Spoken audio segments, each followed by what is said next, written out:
Hey everybody, Coach Sean here with installment number 6, I think, of Just the Tip. If this is actually your first time watching any of these, I actually would encourage you to go back and watch Volume 1. We did build these purposefully, and what I'm going to talk about today obviously is important, but not if you don't have some other things corrected already. So, week 1 and week 2, we talked about the arms. And we talked about not crossing our body, and then we talked about good arm swing. We're going to go back to the upper body this week, and the term that I want you to try to remember is running tall. So what we're talking about here is instead of the arms, we're talking about what are we doing with our shoulders and our torso. When I say running tall, what I'm trying to get you to think of is literally, that tall kind of feeling while you're running. And what that does is that prevents you from leaning. Some of us have a tendency to be a little too much of a leaner, and some of us also sometimes hunch our shoulders. Either is not efficient or good. So even if you run tall but you hunch your shoulders, that's not good. So tall is nice and upright.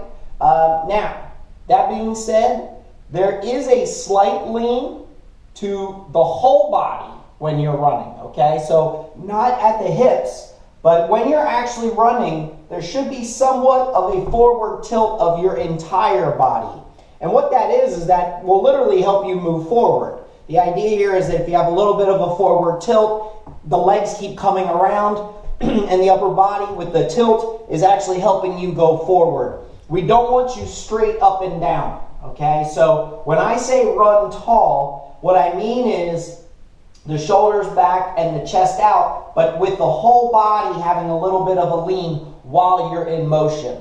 You can really see this with sprinters. Sprinters, when they come out of the starting blocks, they lean a lot. And one of the reasons for that is that forward propulsion. Now, obviously, we're not sprinting, but there is something to be said of the faster you want to go, a little more lean will help you. Never to the point, obviously, of an Olympic sprinter, but try not to be straight up and down. Try to give yourself a little bit of a tilt. Keep the shoulders back.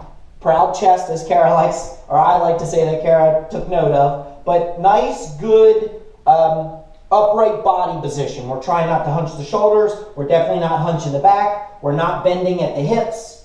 We're keeping the whole body nice and tall. Got a little bounce to us. And then once we start running, we get a little bit of a front lean, and off we go.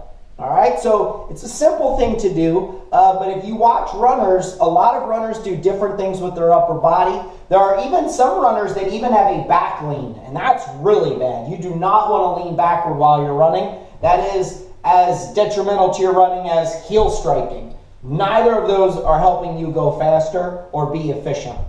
So a simple one for this week, and we have 2 WODs at the end of the week that involve running. Friday and Saturday are both currently planned as having runs in them. I'm hoping some of you have implemented some of these tips. I'm hoping that your running is getting more efficient. If you have the ability to film yourself running and want to just send that directly to me and say, hey Sean, how does it look? I'm more than willing to give you some critiques, some things. If you don't want to post it on the community page, but you just want to send it directly to me, I would love to analyze your form and give you a couple pointers. But as long as you're moving, you're doing it right. These are just things to maybe do it a little more efficient, maybe a little faster or a little different. But bad running is better than no running. Bad walking is better than no walking. Bad moving is better than no moving. So get out there and move whatever your move is. And if running's your thing, I'm your guy. And feel free to use me as a resource if you need me. So, all right, Heirloom, keep moving. Good luck this week. And I'll see you next week for installment 7.